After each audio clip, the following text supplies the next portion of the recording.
میرے نبی quiz talent شو programme Hadia national education council کی جانب سے ہر سال انڈیا کے مختلف ریاستوں میں 3 لیول پر چلایا جاتا ہے، جس میں پہلا لیول ہر مکتب کے بچوں کے درمیان مسابقاتی پروگرام کے طور پر چلایا جاتا ہے، جس میں مکتب کے بچے آپس میں ہی ایک دوسرے سے مسابقہ کرتے ہیں اور اچھے سے اچھا مظاہرہ کرنے کی کوشش کرتے ہیں۔ اس کے بعد رینج لیول یعنی ایک ریجن میں کئی رینج ہوتے ہیں اور ہر ایک رینج میں تقریباً 25 سے 30 مکتب ہوتے ہیں۔ اس رینج لیول پروگرام میں ہر رینج کے 25 سے 30 مکاتب کے درمیان مسابقاتی پروگرام چلایا جاتا ہے، جس میں ہر بچے اچھے سے اچھا مظاہرہ کرتے ہیں، اور اس کے بعد 25 سے 30 مکاتب کے درمیان جو بچے اچھے سے اچھا مظاہرہ کرتے ہیں ان کو ریجن لیول پر یعنی تمام رینج کو ملا کر گرینڈ فنالے کے طور پر پروگرام چلایا جاتا ہے، اور الحمدللہ ان تمام پروگراموں میں بچے اچھے سے اچھا مظاہرہ کرتے ہیں، اور ہادیہ نیشنل ایجوکیشن کونسل کی جانب سے مدرسے کے ذمہ داران کی جانب سے بچوں کو انعام سے نوازا جاتا ہے اور ان کی حوصلہ افزائی بھی کی جاتی ہے۔ میرے نبی کوئز ٹیلنٹ شو پروگرام میں سیرت مصطفیٰ صلی اللہ تعالیٰ علیہ وسلم پر مشتمل بہت سے سوال و جواب ہوتے ہیں، جو بچوں کو پہلے سے ہی تیاری کرنے کے لیے دے دیا جاتا ہے، اور اس کے لیے خاص کتاب بھی تیار کی گئی ہے جس کا نام اسلامی معلومات ہے۔ اس پروگرام میں بچے بہت ہی محنت اور لگن سے تیاری کر کے آتے ہیں، اور ہر بچے اس پروگرام میں اچھا مظاہرہ کرتے ہیں۔ اس پروگرام سے فائدہ یہ ہوتا ہے کہ مکتب میں پڑھنے والے بچے سیرت مصطفیٰ صلی اللہ تعالیٰ علیہ وسلم کی اچھی معلومات رکھنے لگتے ہیں۔ ہمارے نبی صلی اللہ تعالیٰ علیہ وسلم کے تعلق سے جو بھی جاننا ضروری ہوتا ہے وہ ساری معلومات مکتب میں پڑھنے والے بچوں کو ہو جاتی ہے۔ ہادیہ نیشنل ایجوکیشن کونسل کی کوشش یہ ہوتی ہے کہ ہمارے مسلم بچے، نوجوان، بوڑھے، مرد، عورت، ہر کسی کو اسلام کی بنیادی تعلیم مل سکے۔ ہمارے نبی صلی اللہ تعالیٰ علیہ وسلم ارشاد فرماتے ہیں، طلب العلم فریضۃ علی کل مسلم، جس کا معنی یہ ہوتا ہے کہ ہر مسلمان پر علم حاصل کرنا فرض ہے۔ اس حدیث کو مد نظر رکھتے ہوئے ہادیہ نیشنل ایجوکیشن کونسل کی کوشش یہ ہوتی ہے کہ ہمارے مسلم نوجوان، بوڑھے، بچے، مرد، عورت، ہر کوئی تحصیل علم کی جو فرضیت ہے وہ ادا کر لے اور ہر کسی کو اسلام کی بنیادی تعلیم مل سکے۔ اس مقصد کے تحت Hadia national education council Hindustan کے مختلف ریاستوں میں کام کر رہی ہے اور بچوں کے مابین مسابقاتی پروگرام بھی منعقد کرتی ہے، جس میں بچے اچھے سے اچھے مظاہرے کرتے ہیں اور الحمدللہ ان کی تعلیم میں دن بدن ترقی ہوتی ہوئی نظر آ رہی ہے۔ بسم اللہ الرحمن الرحیم۔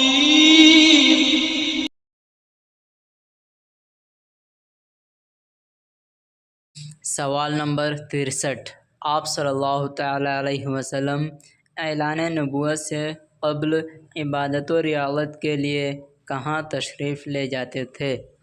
جواب: آپ صلی اللہ تعالیٰ علیہ وسلم اعلان نبوت سے پہلے غار حرا میں عبادت و ریاضت کے لیے تشریف لے جاتے تھے۔ سوال نمبر 64۔ آپ صلی اللہ تعالیٰ علیہ وسلم کو وحی سے پہلے کیسے الہام ملتے تھے؟ جواب: آپ صلی اللہ تعالیٰ علیہ وسلم کو وحی سے پہلے نیند میں سچے خوابوں کے ذریعے سے الہام ملتے تھے۔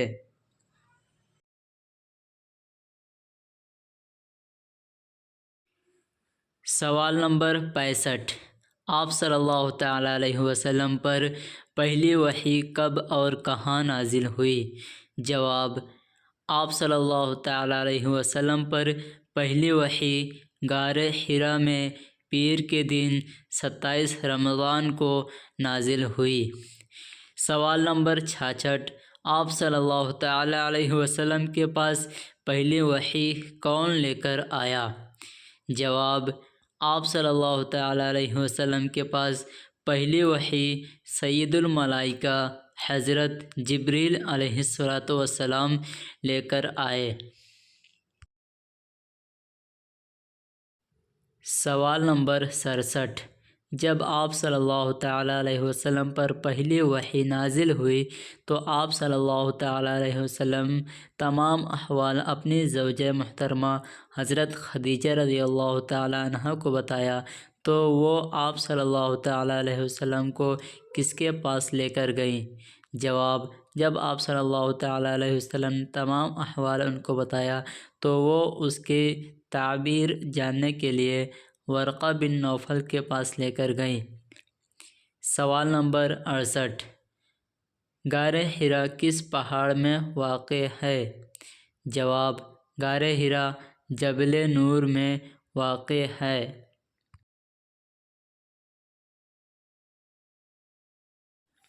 سوال نمبر 69، پہلی وحی کیا تھی؟ جواب، پہلی وحی سورہ علق کی شروعات کی 5 آیات تھی۔ سوال نمبر 70، آپ صلی اللہ تعالیٰ علیہ وسلم کی رسالت کی ابتدا کس سورہ کے مکمل نزول سے ہوئی؟ جواب، آپ صلی اللہ تعالیٰ علیہ وسلم کی رسالت کی ابتدا سورہ مدثر کی مکمل نزول سے ہوئی۔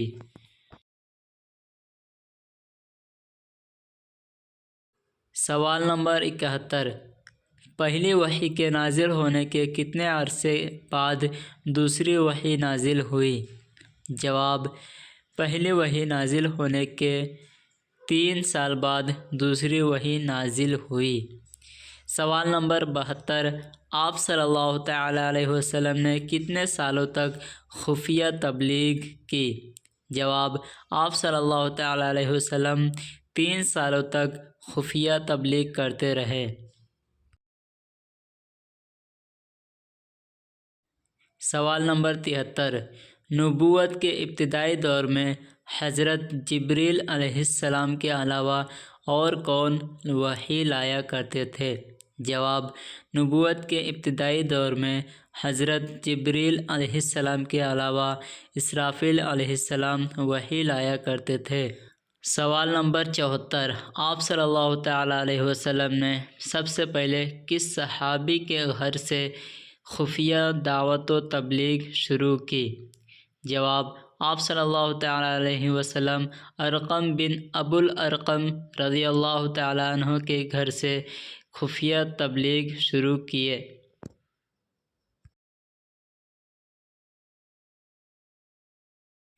سوال نمبر 75، آپ صلی اللہ تعالیٰ علیہ وسلم کے تبلیغ اسلام کے ابتدائی دور میں کتنے لوگوں نے اسلام قبول کیا؟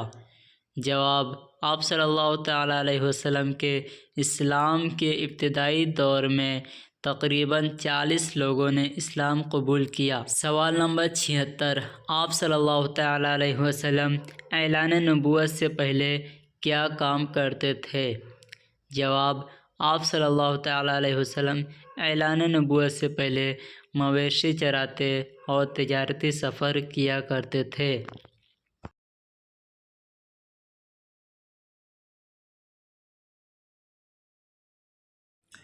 سوال نمبر 77، آپ صلی اللہ تعالیٰ علیہ وسلم نے کس پہلوان کو کشتی میں ہرایا تھا؟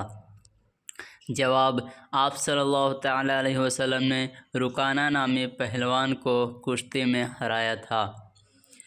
سوال نمبر 78، آپ صلی اللہ تعالیٰ علیہ وسلم نے نبوت کا اعلان کب یعنی کتنی عمر میں کیا؟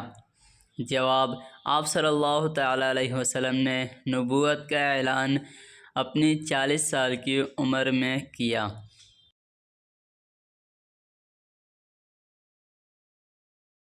سوال نمبر 79، آپ صلی اللہ تعالیٰ علیہ وسلم نے اسلام کی تبلیغ اعلانیہ طور پر کس پہاڑ سے شروع کیا؟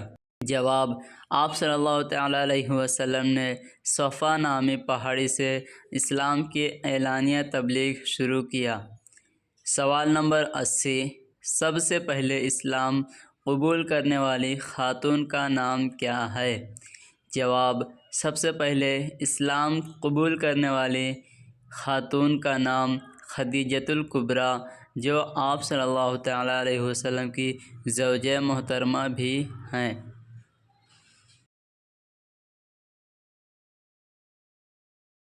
سوال نمبر 81، آزاد مردوں میں سب سے پہلے اسلام قبول کس نے کیا؟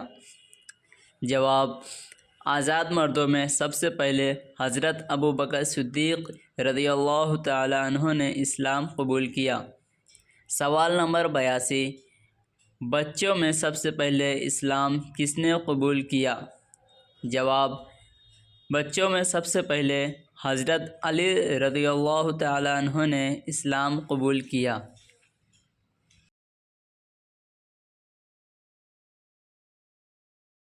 سوال نمبر 83، غلام مردوں میں سب سے پہلے کس نے اسلام قبول کیا؟ جواب: غلام مردوں میں سب سے پہلے حضرت بلال رضی اللہ تعالی عنہ نے اسلام قبول کیا۔ سوال نمبر 84، ہمارے نبی محمد صلی اللہ تعالیٰ علیہ وسلم کو اسراء و معراج کب ہوئی؟ جواب: ہمارے نبی محمد صلی اللہ تعالیٰ علیہ وسلم کو اسراء و معراج 27 رجب نبوت کے 10ویں سال میں ہوئی۔ سوال نمبر 85، اسراء کسے کہتے ہیں؟ جواب: معراج کے مقصد سے مکہ مکرمہ سے بیت المقدس تک جانے کے سفر کو اسراء کہتے ہیں۔ سوال نمبر 86، سفر معراج کے وقت آپ صلی اللہ تعالیٰ علیہ وسلم کی عمر کیا تھی؟ جواب: سفر معراج کے وقت آپ صلی اللہ تعالیٰ علیہ وسلم کی عمر 51 سال کی تھی۔ سوال نمبر 87، معراج کی رات آپ صلی اللہ تعالیٰ علیہ وسلم کن کے گھر میں آرام فرما تھے؟ جواب: معراج کی رات آپ صلی اللہ تعالیٰ علیہ وسلم اپنی چچا زادی بہن ام ہانی کے گھر میں تشریف فرما تھے۔ سوال نمبر 88، شب معراج آپ صلی اللہ تعالیٰ علیہ وسلم نے انبیاء کی امامت کی تو اس نماز کی اذان کس نے دی تھی؟ جواب: شب معراج آپ صلی اللہ تعالیٰ علیہ وسلم نے انبیاء کی امامت کی تو اس نماز کی اذان سید الملائکہ حضرت جبریل علیہ السلام نے دی۔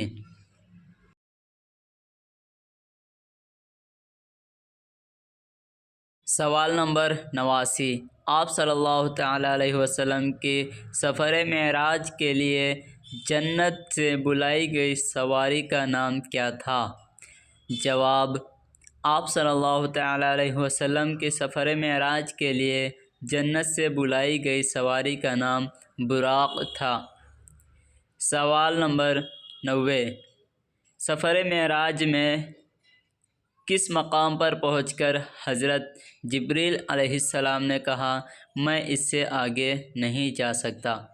سفر معراج کے دوران سید الملائکہ حضرت جبریل علیہ السلام سدرۃ المنتہا پہنچ کر حضور صلی اللہ تعالیٰ علیہ وسلم سے فرمائے کہ آپ آگے جائیں، میں اس سے آگے نہیں جا سکتا۔ سوال نمبر 91، ہمارے نبی محمد صلی اللہ تعالیٰ علیہ وسلم کو سفر معراج میں کون سا عظیم تحفہ ملا؟ جواب: ہمارے نبی محمد صلی اللہ تعالیٰ علیہ وسلم کو سفر معراج میں 5 وقت کی نماز کا تحفہ ملا۔ سوال نمبر 92، معراج سے واپسی پر آپ صلی اللہ تعالیٰ علیہ وسلم نے معراج کا ذکر سب سے پہلے کن سے کیا؟ معراج سے واپسی کے بعد آپ صلی اللہ تعالیٰ علیہ وسلم نے معراج کا ذکر سب سے پہلے ام ہانی رضی اللہ تعالیٰ عنہ سے کیا۔ سوال نمبر 93، آپ صلی اللہ تعالیٰ علیہ وسلم کے سفر معراج سے پہلے کتنے وقت کی نمازیں پڑھی جاتی تھیں؟ جواب، آپ صلی اللہ تعالیٰ علیہ وسلم کے سفر معراج سے پہلے 2 وقت کی نمازیں پڑھی جاتی تھیں۔ سوال نمبر 94، آپ صلی اللہ تعالیٰ علیہ وسلم کے سفر معراج پر سب سے پہلے کس نے تصدیق کیا؟ جواب، آپ صلی اللہ تعالیٰ علیہ وسلم کے سفر معراج کو سب سے پہلے حضرت ابوبکر صدیق رضی اللہ تعالیٰ عنہ نے تصدیق کیا۔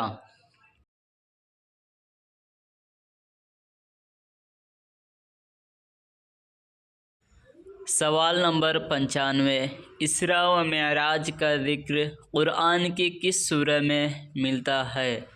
جواب، اسراء و معراج کا ذکر قرآن کی سورہ اسراء میں ملتا ہے۔ سوال نمبر 96، آپ صلی اللہ تعالیٰ علیہ وسلم نے تبلیغ اسلام کی خاطر طائف کا سفر کب کیا؟ جواب، آپ صلی اللہ تعالیٰ علیہ وسلم نے تبلیغ اسلام کی خاطر طائف کا سفر نبوت کے 10ویں سال میں کیا۔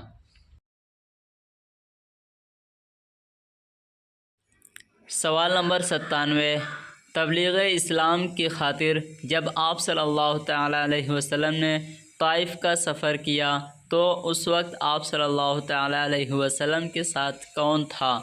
جواب، جب آپ صلی اللہ تعالیٰ علیہ وسلم نے تبلیغ اسلام کی خاطر طائف کا سفر کیا تو اس وقت آپ صلی اللہ تعالیٰ علیہ وسلم کے ساتھ زید بن حارثہ تھے۔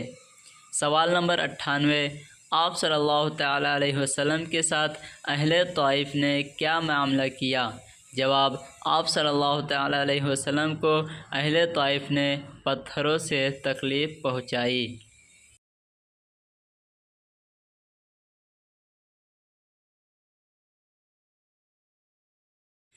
سوال نمبر 99، آپ صلی اللہ تعالیٰ علیہ وسلم کے طائف سے لوٹنے پر آپ صلی اللہ تعالیٰ علیہ وسلم کو کس نے پناہ دی؟ جواب، آپ صلی اللہ تعالیٰ علیہ وسلم جب طائف سے لوٹ رہے تھے تو مطعم بن عدی نے آپ صلی اللہ تعالیٰ علیہ وسلم کو پناہ دی۔ سوال نمبر 100، آپ صلی اللہ تعالیٰ علیہ وسلم اپنی زندگی کے کتنے سال مکہ معظمہ میں گزارے؟ جواب، آپ صلی اللہ تعالیٰ علیہ وسلم اپنی زندگی کے 53 سال مکہ معظمہ میں گزارے۔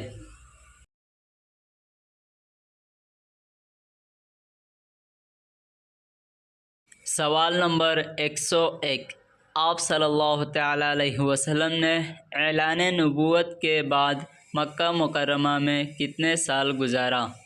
جواب، آپ صلی اللہ تعالیٰ علیہ وسلم نے اعلان نبوت کے بعد 13 سال مکہ معظمہ میں گزارا۔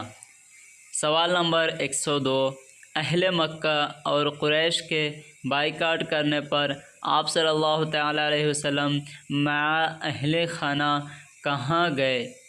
جواب، جب اہل مکہ اور قریش نے آپ صلی اللہ تعالیٰ علیہ وسلم کا بائیکاٹ کیا تو آپ صلی اللہ تعالیٰ علیہ وسلم مع اہل خانہ شعب ابی طالب میں تشریف لے گئے۔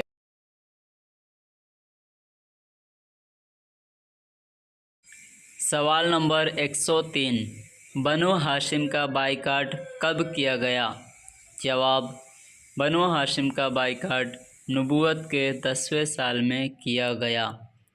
سوال نمبر 104، آپ صلی اللہ تعالیٰ علیہ وسلم مع اہل خانہ کتنے سالوں تک شعب ابی طالب میں رہے؟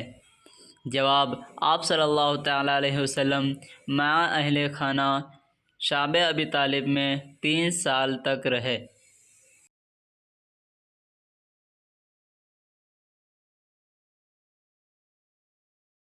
سوال نمبر 105، مدینہ شریف کا پرانا نام کیا تھا؟ جواب، مدینہ شریف کا پرانا نام یثرب تھا۔ سوال نمبر 106، مدینہ کے اہم 2 قبیلے کون کون سے تھے؟ جواب، مدینہ میں سب سے اہم 2 قبیلے اوس اور خزرج تھے۔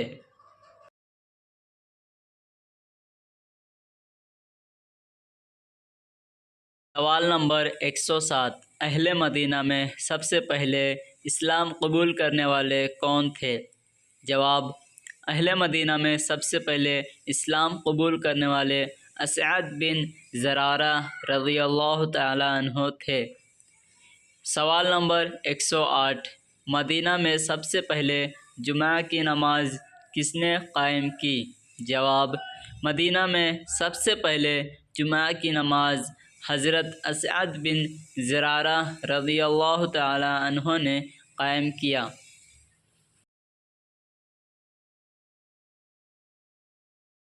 سوال نمبر 109، آپ صلی اللہ تعالیٰ علیہ وسلم نے اہل مدینہ کے لیے معلم بنا کر کس صحابی کو مدینہ بھیجا؟ جواب، آپ صلی اللہ تعالیٰ علیہ وسلم نے اہل مدینہ کے لیے مصعب بن عمیر رضی اللہ تعالیٰ عنہ کو معلم بنا کر مدینہ بھیجا۔ سوال نمبر 110، صلح حدیبیہ کب ہوئی؟ جواب، صلح حدیبیہ 6 ہجری کو ہوئی۔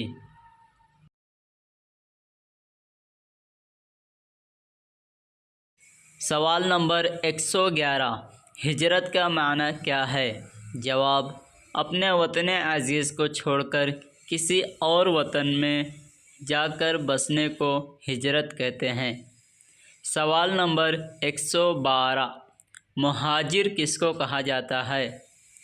جواب، اپنے وطن عزیز کو چھوڑ کر کسی اور وطن میں جا کر بسنے والے کو مہاجر کہتے ہیں۔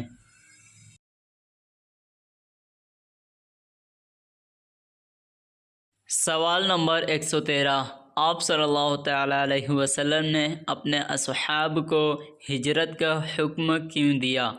جواب، آپ صلی اللہ تعالیٰ علیہ وسلم نے اپنے اصحاب کو اہل مکہ کی ایذا رسانی اور حکم الہی کی وجہ سے ہجرت کا حکم دیا۔ سوال نمبر 114، پہلی ہجرت اولیٰ کب کی گئی؟ جواب، پہلی ہجرت نبوت کے 5ویں سال میں کی گئی۔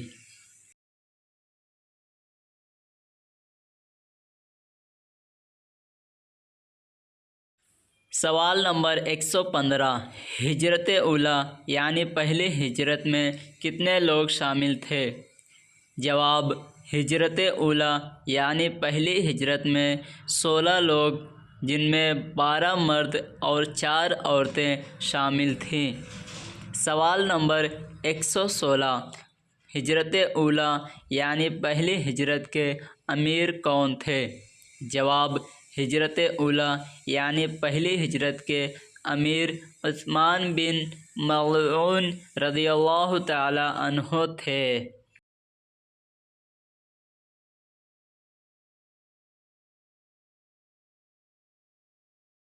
سوال نمبر 117، ہجرت ثانیہ یعنی دوسری ہجرت میں کتنے لوگ شامل تھے؟ جواب، ہجرت ثانیہ یعنی دوسری ہجرت میں 101 لوگ شامل تھے جس میں 83 مرد اور 18 عورتیں تھیں۔ سوال نمبر 118، ہجرت اولیٰ یعنی پہلی ہجرت کہاں کی گئی تھی؟ جواب، ہجرت اولیٰ یعنی پہلی ہجرت حبشہ کی طرف کی گئی تھی۔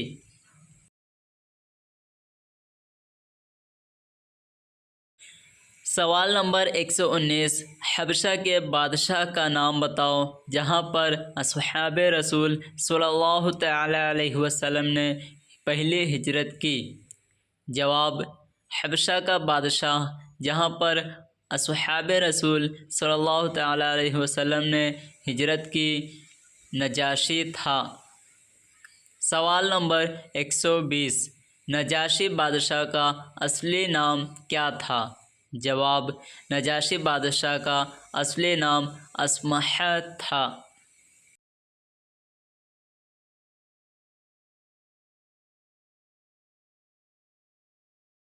سوال نمبر 121، آپ صلی اللہ تعالیٰ علیہ وسلم نے مدینہ کی طرف کب ہجرت فرمائی؟ جواب: آپ صلی اللہ تعالیٰ علیہ وسلم مدینہ کی طرف نبوت کے 13ویں سال میں ہجرت فرمائے۔ سوال نمبر 122، آپ صلی اللہ تعالیٰ علیہ وسلم کو ہجرت سے روکنے کے لیے اہل قریش نے کہاں پر اجلاس بلایا؟ جواب: آپ صلی اللہ تعالیٰ علیہ وسلم کو ہجرت سے روکنے کے لیے اہل قریش نے دار الندوہ میں اجلاس بلایا۔